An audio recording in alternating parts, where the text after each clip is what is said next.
आं दिनै बानायदों नारजि आरो अमा बेदरनि मोनसे रेसिपि।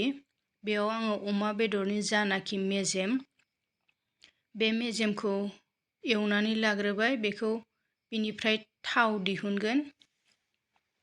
दानो थावफोरखौ माखासे दिहुननाया जाबाय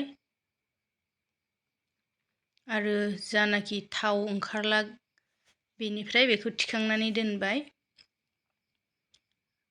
दानो जानाखि अमा बेदर आरो मेजेम दङ बेदरफोर, बेखौ एवनानै फोमोननानै लाग्रोनोसै। बेयाव सामब्राम दरसे होबाय आरो हालदै आधा चामच होबाय।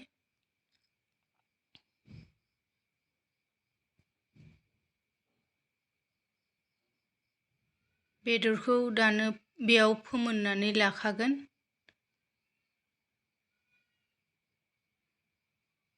दानो बेदरखौ होसनबाय आरो संख्रि एसे होदोंमोन। बेयाव बेदरनि दै राननानै मोननायनि दै होबाय। बेयाव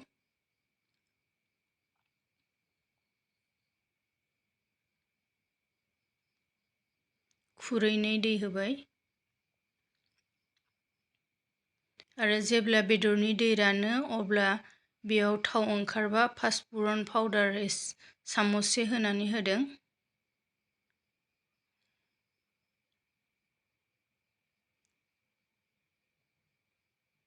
बेबो एवनायानो जाबाय, थाव ओंखारदों बिनिफ्रायबो।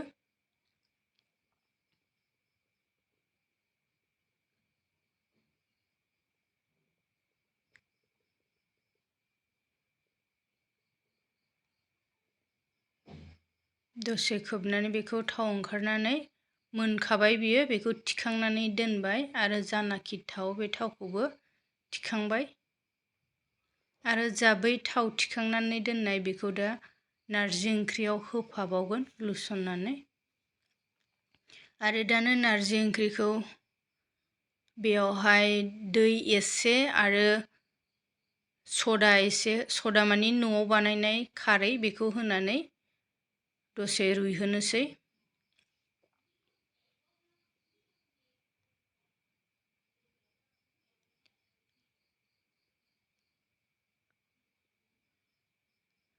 एसे खारै होनानै दसे होनानै संनानै जेब्ला बिलाइखौ सेरनायनानै नायो अब्ला फिस्ला फिस्ला एसे जाबाथाय खारै नांनायखौ मिथिखायो, अब्लाना थाबनो रुयो।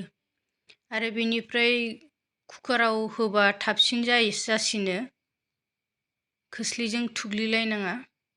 बेयाव दानो खारैखौ होबाय। बेखौ दसे संनानैहाय गेब्लेहोनोसै। दैयाबो रानबाय, नै गेब्लेबायबो। बेखौ खोस्लिजों एसे थुग्लिनानै लाग्रोनोसै दै राननायावनो।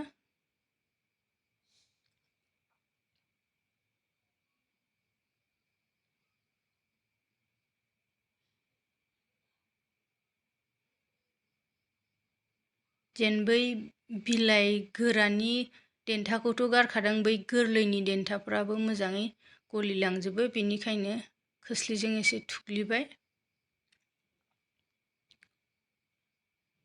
दानो बेयाव दै गुदुंखौ होनोसै।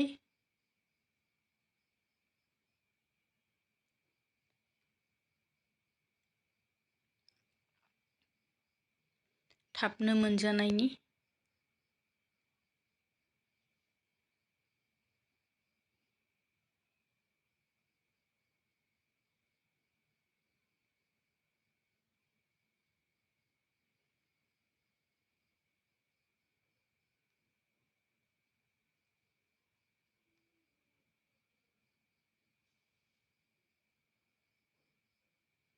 दै होनायाबो जाबाय, नैबेसिम होनानै बेखौ दसे गोदौहोनि, ओमफ्राय एसे साबावगोन बेखौ। जेन बै आथा आथा जायो, बिलाइफ्रा मोजाङै गेब्लेनानै।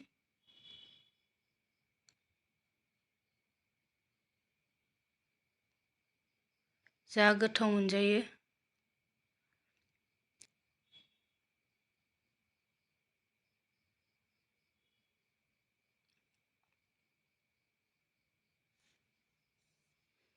सानाया नै जाबायानो।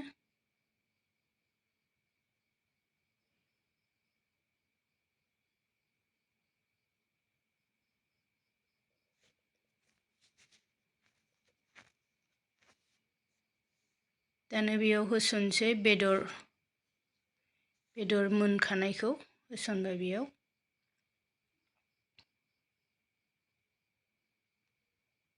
थावखौ सिगांनो होग्रोखाबाय ग्लासाव जानाखि थाव थिखांनानै दङमोन। नारजि ओंख्रियाव जेसेबांनो थाव होनो हायो एसेबांनो मिलौवो आरो गोखाया एसे खम जायो।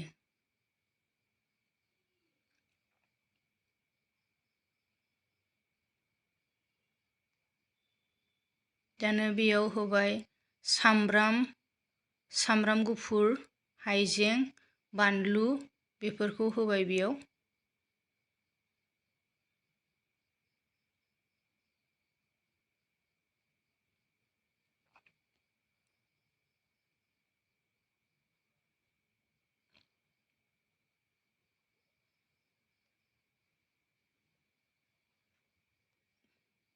दसे संबानो जासिगोन बियो।